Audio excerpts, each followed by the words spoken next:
یہ انسانیت کی نشانی. وہ اشک جو رحم دلی کی وجہ سے، وہ آنسو جو رحم دلی کی وجہ سے آتا ہے. رسول خدا کے بیٹے جناب ابراہیم 18 مہینے کے نبی کی گود میں جان دی اور دنیا سے چلے گئے. کہتے رسول نے زار و قطار ہونا شروع کر دیا. کچھ دیکھنے والوں نے اعتراض کیا، یہ نبی ہے بیٹے کے جانے پہ رو رہا ہے. رسول نے فرمایا یہ اعتراض کے آنسو نہیں ہیں، یہ رحم کے آنسو ہیں. من لا یرحم لا یرحم. جو رحم نہیں کرتا اللہ بھی اس پہ رحم نہیں کرتا. یہ رحم دلی کی نشانی ہے. حابیل و قابیل کا واقعہ، کہتے ہیں 1 مہینے تک حضرت ابراہیم روتے رہے.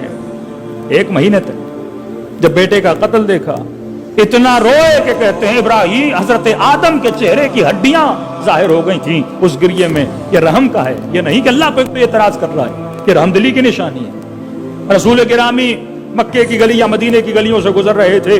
کچھ اعراب نے کچھ مرغوں کو پاؤں میں رسی باندھ کے کھڑا کر دیا تھا. نبی نے یہ منظر دیکھا، اس پہ نہیں روئے، لیکن کیا دیکھا کہ ان مرغوں اور مرغیوں کے پاؤں کو رسیوں سے باندھ کے کچھ تیر انداز دور کھڑے ہیں اور وہاں سے تیر مار رہے ہیں، ان مرغیوں کو چھلنی کر رہے ہیں. کہتے یہاں نبی کے چہرے سے آنسو جاری ہو گئے کہ ارے حیوان کو مارنا ہے تو اس کا اللہ نے طریقہ بتایا ہے، نہ کہ اس کو اس طرح سے ظلم کر کے قتل کرو. رسول ایک حیوان کو غلط طریقے سے تیر لگایا جائے اس پہ آنسو بہا رہے ہیں. اب تصور کریں کربلا میں اس کے نواسے کو چھلنی کر دیا جائے، کربلا میں اس کی نواسیوں کے ساتھ ظلم کر دیا جائے.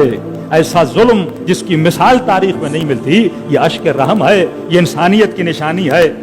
دوسرا ہے اشک فراق، جدائی کا آنسو. اس کی بھی کوئی مذمت نہیں ہے.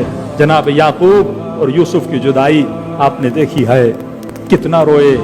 وَبْيَضَّتْ عَيْنَاهُ، آنکھیں سفید ہو گئیں. اللہ نے نبی کی مذمت نہیں کی. تو انسان کو پتا ہونا چاہیے میرا کون سا آنسو صحیح ہے، میرا کون سا آنسو غلط ہے. نہ صرف جناب یعقوب بلکہ تاریخ لکھتی ہے حضرت یوسف زندان میں اتنا روتے تھے کہ زندانی پریشان ہو جاتے تھے کہ بھائی یا رات کو روئیے یا صبح کو روئیے. یہ فراق یعقوب میں روتے تھے، یوسف کے فراق میں ان کے بابا روتے تھے. کبھی بیٹا اپنے بابا کے فراق میں رو رہا ہے. تو آج شیعہ اگر مجلس میں روتے ہیں، یہ اشک رحم بھی ہے، یہ اشک فراق بھی ہے، یہ اشک شوق بھی ہے، اور یہ اشک وہ اشک ہے کہ یہ تمنا کرتے ہیں کہ کاش ہم کربلا میں ہوتے، اپنی جانوں کو اپنے آقا حسین پہ قربان کرتے.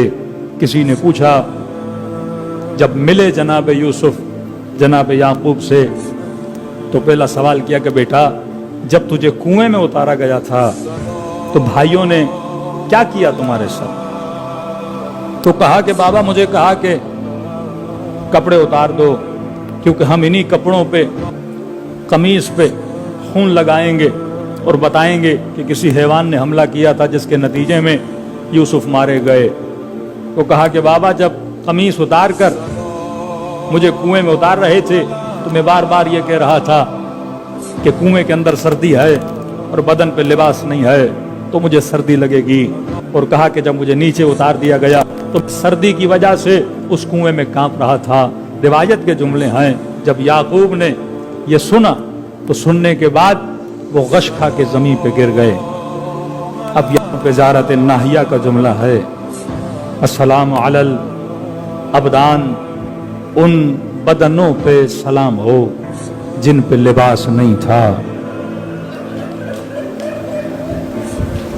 صرف یہ سن کے کہ یوسف کے بدن پہ لباس نہیں تھا یعقوب غش کھا گئے کہ بچہ سردی لگ رہی تھی، تنہائی تھی، کس عالم میں میرے بیٹے کو چھوڑا گیا. علماء فرماتے ہیں کربلا میں جو مصیبت امام حسین پہ آئی ہے دراصل یہ مصیبت حسین نہیں ہے، یہ مصیبت رسول گرامی ہے. جب حضرت ابراہیم کو یہ کہا جائے کہ اسماعیل کا گلا کاٹو تو اسماعیل کے اوپر تو امتحان ہے، لیکن اسماعیل سے زیادہ امتحان کس کا ہے؟ ابراہیم کا امتحان ہے، کیونکہ بیٹے کا گلا کاٹا جا رہا ہے. کہ یہ مصیبت امام حسین پر تو تھی، لیکن اس سے زیادہ یہ مصیبت، یہ امتحان کس کے لیے ہے؟ رسول گرامی کے لیے ہے کہ محمد محمد کے نواسے کا گلا کاٹا جا رہا ہے، محمد کے نواسے کے بدن سے لباس اتارا جا رہا ہے۔